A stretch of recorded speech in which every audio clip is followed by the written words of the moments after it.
Bienvenidos y bienvenidas a esta segunda parte del faro de toma de decisiones y algo de pensamiento crítico que estamos hablando David y yo. ¿Qué tal, David? ¿Cómo estás? ¿Qué tal, Antonio? Empezamos rápido para no perder mucho tiempo y introducimos el tema.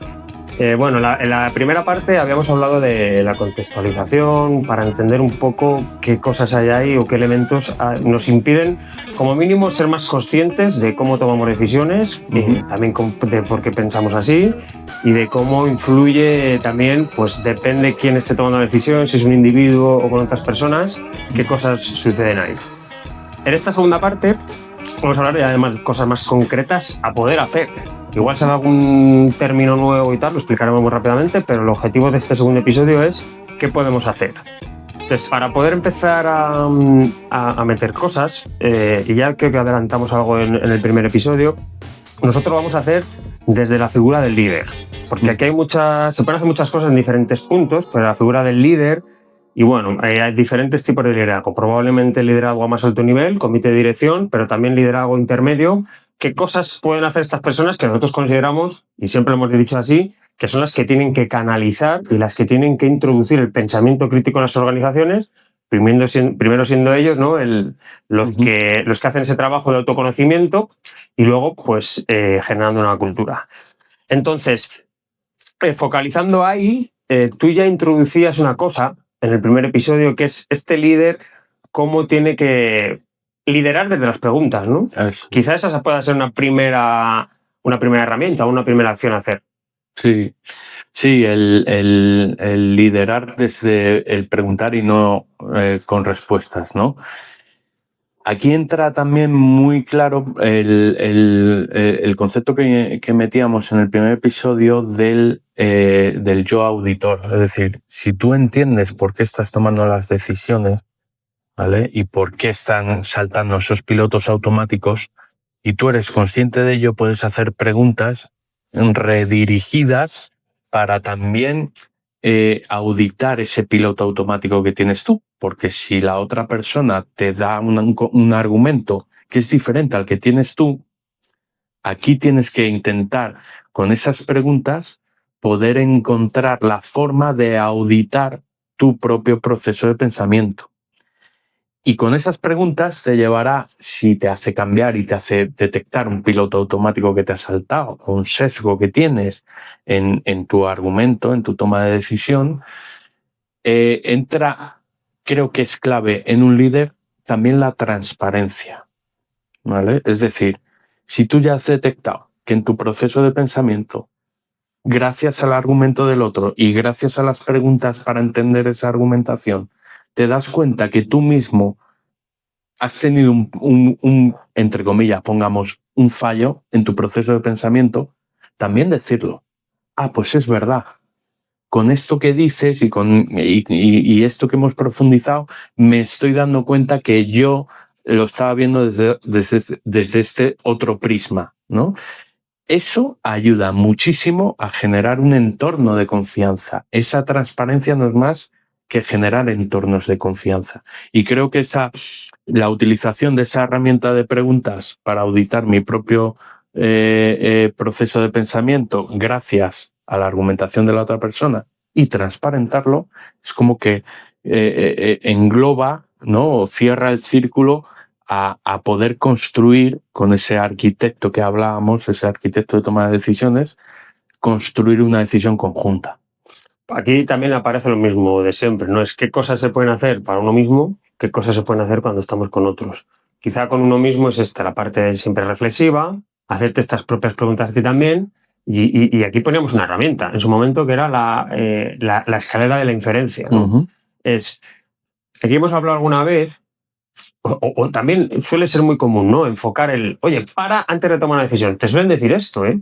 Esto siempre ha sido así, es para, antes o respira 5 minutos. Sí, eso está muy bien, pero no es tan sencillo, porque las propias inercias y tu manera o el día a día, la urgencia, no te hace que no puedas parar. Entonces, creo que es más sencillo para empezar, para mí, hacerlo a posteriori. O sea, hacer la reflexión de, oye, ¿cómo ha funcionado mi toma de decisión? Y utilizando esta herramienta de la escalera de la inferencia, que son como 6 pasos muy claros, y analizas, por ejemplo, coges una decisión que hayas tomado la última semana o el último mes, una decisión que sea grande y que sea reconocible, y la pasas por esta escalera. Y entiendes un poco qué ha pasado ahí. Si esto lo haces de manera periódica, una vez al mes, imagínate, pues has pasado 12 veces al año, has pasado por este proceso, con lo cual tienes un poquito más de conocimiento sobre cómo actúas tú en la toma de decisiones. Entonces puedes encontrar patrones. Pues aquí, cuando son decisiones de este tipo, pues siempre me pasa lo mismo. Aquí está apareciendo este piloto automático clarísimamente. Entonces, este ejercicio que dices, bueno, es que ¿cómo lo haces? Es que esto lo hacemos nosotros en talleres y es súper revelador. Sí. Aquí es cuando la gente dice, hostia puta, que yo no sabía que esto me había pasado a mí y cómo esto me había influenciado a mí para lo siguiente. Entonces yo dejaría esto primero como separación, uno mismo, y ahora te voy a plantear ya una parte de nosotros, pero no sé cómo ves tú esto de la escala de la inferencia. Es muy difícil. También te digo, lo hacemos inconscientemente, ¿eh?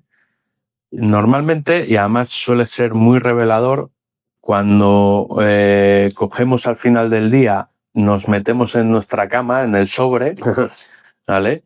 Y apagamos la luz, nos quedamos a oscuras y el cerebro se pone a pensar. ¿Qué piensa? A darle una vuelta a todo lo que le ha sucedido en el día. Si tú ves ciertas incoherencias en decisiones que has tomado, acciones que has hecho, conversaciones que has tenido, tú consciente o inconscientemente haces ese repaso diario. De ahí que muchas veces nos cueste coger el sueño o nos despertemos a mitad de noche y el cerebro se ponga a pensar en cosas que han sucedido el día anterior. Pueden ser de trabajo, pueden ser personales, pero cuando estás muy metido en esa dinámica del trabajo, de esa rueda, suele pasar. Entonces, una de las cosas que podemos identificar es, oye, ¿cómo conciliamos ese sueño, no? ¿Estamos siendo coherentes o incoherentes? ¿Nos ha gustado las decisiones que hemos tomado o no? Esa es otra forma de poder identificar cada día o casi todos los días oye, ¿cómo estoy actuando en el día a día? Yo no recomiendo hacer esto en la cama. En la cama recomiendo hacer otras cosas. Pero esto quizás es buscar un hueco, ¿no? Claro. Buscar el hueco, sí, lo de siempre. Buscar el hueco para poder hacer este tipo de ejercicios, pero aplicado en una forma, en un sitio muy concreto. Es cómo has tomado las decisiones. El cómo, no qué decisiones has tomado. Insistimos, proceso. ¿Cómo has llegado ahí? Y luego qué consecuencias ha tenido, pues será otra cosa. Vamos a meter otra cosita que hemos hablado muchas veces. Y esta tiene chicha y para mí es seguramente la que cambia todo. El para qué de las cosas. Nosotros al final también esto lo usamos mucho. Es cuando ayudamos a una organización a cambiar, a meter el pensamiento crítico. Esto es lo primero de todo. Hay que inculcar a la organización, a las personas de la organización, da igual, de arriba hacia abajo, en todos los niveles, el para qué. Y esto significa que se entienda el para qué estamos haciendo las cosas y es el propósito. Por detrás va el propósito, pero es una pregunta muy sencilla. ¿Para qué estamos haciendo esto?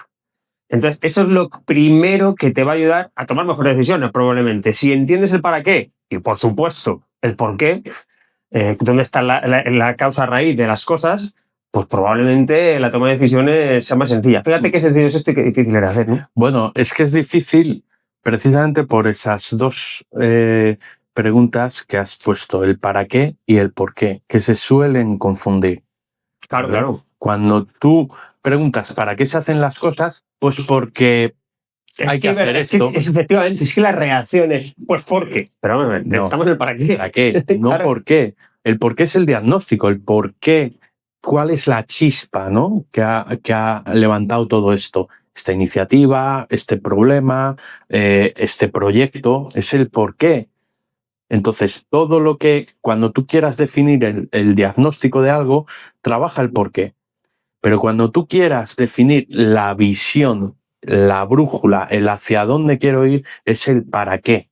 Entonces, ¿cuántas veces no hemos afrontado un problema? Bueno, casi todas las veces no nos paramos en el para qué. Vamos, sí, porque esto... vale, y nos vamos al cómo, nos vamos al hacer. Entonces, es importantísimo, y aquí hacemos mucho hincapié en las formaciones nuestras, del concepto del para qué. El para qué es el propósito. ¿Hacia dónde voy? ¿Qué es lo que quiero conseguir con esto? Y para mí la clave a la hora de definir un para qué, una definición puede ser más subjetiva. ¿Por qué? Porque ataca sentimientos. Un para qué, la frase que define el para qué, o esa visión de la estrategia, del problema, de la acción, ese para qué tiene que generar esa frase, cuando alguien la lea, tiene que generar un sentimiento, el que sea. Obviamente intentemos que sea positivo, ¿no? Un sentimiento positivo, pero tiene que generar eso. ¿Para qué? Para que la gente entienda hacia dónde va. Una también, ¿no? A la causa. Y cuando lo entiende, se une, ¿vale? Entiende que hay un fin, hay una visión, hay una visión a futuro. Lo mismo no está muy cerrada en fechas o tal, porque no tiene que ir ahí, ¿vale? Tiene que ir más a una visión, a una forma de ser. Y por eso es importante que este propósito sea un propósito evolutivo y compartido. Cuando tú generas una estrategia o trabajas grandes proyectos y tienes que tomar decisiones, tienes que poner ese propósito evolutivo y compartido. Y tienen que ir ligadas las dos. Evolutivo de que pueda hacer evolucionar el entorno, la organización o el equipo en una decisión más a corto plazo, pero compartido. Si no es compartido... No, claro, el alineamiento es fundamental. Bueno, y aquí un poco también, o sea, hay una herramienta, ¿no? Que nosotros, el que pasa por nuestras formaciones lo tiene claro, que además machacamos muchísimo con esto, es el framework, es un framework tan básico como por qué, para qué y cómo. Quizás el qué y el cómo pues, a veces puede estar mejor ordenado tal, o si incluso solamente utilizar una pregunta, pero lo ideal sería poder explicar, o sea, poder responder a estas 4 preguntas cuando tú estás tomando una decisión o cuando tú estás haciendo que los demás tomen una decisión sobre algo. Entonces, se deberían poder responder esas preguntas y en diferentes niveles de abstracción. Si estamos hablando de estrategia, pues las preguntas se resuelven con cosas muy grandes. Si estamos hablando de un proyecto, pues evidentemente cosas más tangibles. Y si estamos hablando de una tarea, pues ya con cosas muy tácticas. Entonces, esto debería poder resolverse y esto es, digamos... Para mí y para Sofía, ¿no? Lo hemos hablado muchas veces, es la base del pensamiento crítico en una organización, utilizar este framework. Entonces, es muy importante esto. O sea, es muy importante que una persona sepa trasladar el por qué y el para qué. Para que el resto, para él mismo, tomar decisiones, porque las decisiones las puedes anclar después al para qué y al por qué. Volvemos otra vez al proceso. Vamos a llevarlo a un ejemplo muy sencillo y muy concreto. Cada reunión que se fije tiene que tener un por qué hago esa reunión y un para qué, y compartirlo con las personas que estén. ¿Cuántas veces no nos hemos metido en reuniones que no tengo ni idea, ni por qué es esta reunión, ni para qué sirve? Entonces, todas aquellas personas que tengan que montar una reunión tienen que trabajar este framework, el por qué y el para qué, para que en la reunión se trabaje el qué y el cómo. Claro, pero eso me parece la hostia. Ahora hablaremos un poquito más de reuniones porque yo introduciría otro elemento y ya lo dejamos empaquetado. Pero lo que yo iba es que volvemos a hablar de proceso. Si tú comprendes, si tú has sido capaz de responder estas 4 preguntas, el resultado de lo que suceda puede ser uno u otro. Un 0, un 1, una X, una Y, da igual. Ahora bien, si tú quieres modificar ese resultado, lo primero que tendrás que hacer es irte para atrás y ver las preguntas, cómo las respondiste, y ahí es donde vas a tener las claves para poder cambiar el resultado. Si no tienes capacidad de entender cómo has llegado ahí, no entiendes el por qué has llegado ahí, el argumento se rompe. Y esto es lo que suele pasar en las organizaciones, que no somos capaces de responder al por qué hemos llegado donde hemos llegado. Entonces, claro, nadie puede tomar una decisión. Buscamos excusas, buscamos otro tipo de cosas, pero el problema es que no hemos identificado el problema raíz. ¿Dónde está? Que todo sucede el por qué y el para qué. Que para mí este framework es otra de las herramientas, lo dejaremos si queréis por aquí representado también, aunque tampoco tiene mucha complicación, pero este es un framework muy relevante. Y ahora voy a preguntarte por otro elemento, la facilitación. ¿No? O sea, la toma de decisiones, para mí es súper relevante que haya alguien que pueda canalizar todas estas cosas para ir ayudando a la gente a que vaya yendo hacia algún punto. Entonces, esa parte de la facilitación, y entra todo aquí, el observador que ve dónde están los sesgos, tal. ¿Cómo es esto?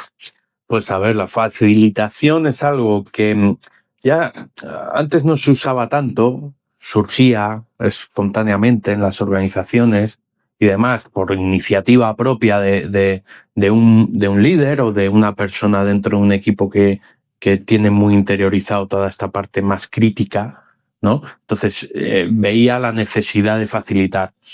La introducción de metodologías ágiles, ¿vale?, metió este concepto de facilitadores, Scrum Master, ¿no?, que se llama en metodologías ágiles, ¿vale?, que ayuda, no se mete en la toma de decisiones, lo único que hace es observar cómo se están tomando, ¿no?, que haga que se y sigue una metodología. Entonces, sin llevarlo a metodologías agile, incorporar dentro de las organizaciones facilitadores, es decir, observadores, que sean capaces de haber hecho un trabajo previo, de entender cómo es la cultura, cómo pienso y demás, e introducirlo dentro de las reuniones.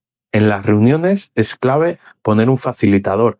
Ese facilitador no tiene que dar una opinión, no tiene que tiene que apuntar, y si detecta patrones, que lo decías antes, un facilitador lo que tiene que hacer es detectar patrones de comportamiento en la toma de decisiones, en esas reuniones. Por lo tanto, para mí, la figura de un facilitador que ayude a comprender cómo se comporta el grupo, ¿vale?, desde una perspectiva alejada del resultado, ¿vale?, y más centrada en el proceso, creo que es clave.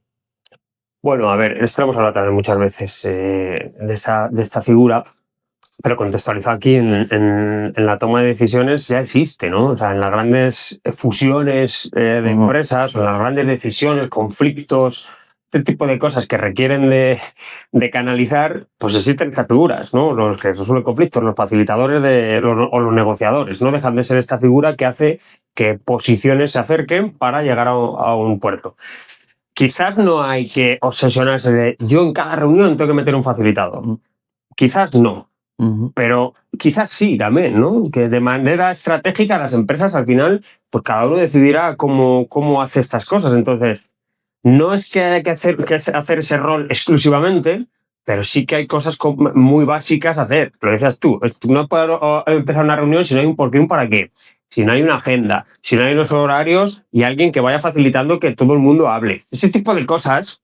Y además no una figura institucional marcada por la organización. Yo lo he hecho con equipos míos cuando iba a reuniones importantes de presentación de resultados o que había muchos interlocutores en esa reunión.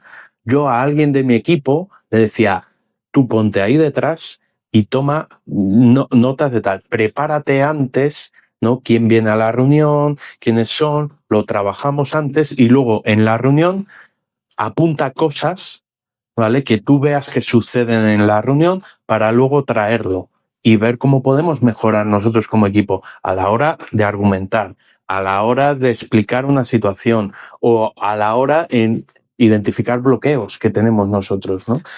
Bueno, a ver, se puede, ya te digo, no hay una fórmula. Sí que debería estar este concepto de la facilitación y para mí también, o sea, yo si tuviera que ir a una organización, empezaría por marcar una norma muy clara. Es el que convoca una reunión tiene que ser responsable de que pase lo que tenga que pasar. Entonces, esa es la persona facilitadora. Tu función es, si tú convocas una reunión es porque quieres que suceda algo. Y normalmente, ya lo hablábamos en su momento, son en dos direcciones. O informar de algo o hacer que se tome una decisión, ¿no? O pedir información para que la gente te dé su punto de vista. Entonces, en ambos casos tú tienes que facilitar. Lo que no puede ser es convocar una reunión y esperar que la reunión se autoorganice o no saber muy bien para qué has convocado a las personas. Entonces, creo que eso, para mí, son los básicos. Y eso ayuda a la toma de decisión. Si tú ordenas el tráfico, si la gente sabe para qué están los sitios y si la gente tiene cierta información, pues la toma de decisiones va a ir mucho más rápida, mucho más informada y con más enjundia, ¿no? Entonces, bueno, yo por ir resumiendo y cerrar por aquí, hemos dejado algunas cositas. Hemos hablado de este líder que tiene que liderar con preguntas, introducir preguntas en dos direcciones para sí mismo, escalera de la inferencia también para entender cómo tomas tus decisiones.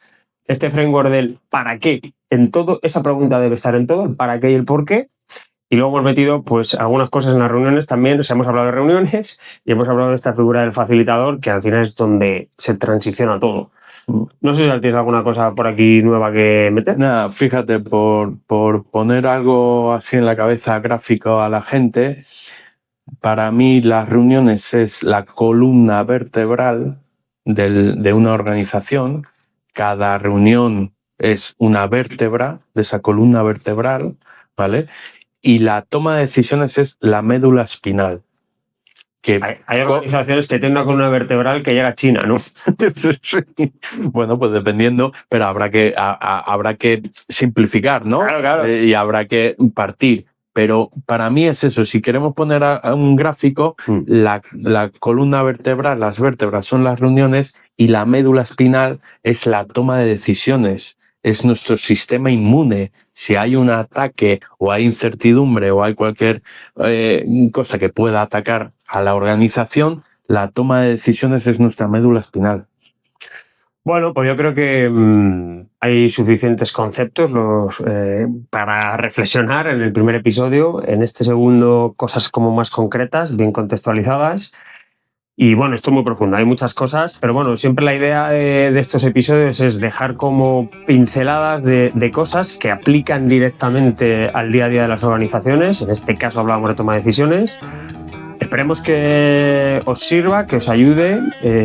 Si alguien tiene dudas, ya sabéis que nos podéis escribir, nos podéis seguir a través de las redes, os podéis suscribir al podcast, que hay un montón de cosas que os van a servir. Y nada, esperemos que estos episodios los dejaremos colgados en verano. Esperemos que a la vuelta sigáis por aquí. Volveremos con más entrevistas. Quizás también saldremos un poco de los conceptos y también queremos ir a meternos en la empresa para entender qué está sucediendo ahí con todas estas cosas. Y nada, seguiremos con esta línea de hablar las cosas de manera muy natural, desde nuestra perspectiva siempre, desde lo que vamos investigando y aprendiendo. Y como siempre, pues muchísimas gracias por estar ahí. Chao. Chao. Nos vemos.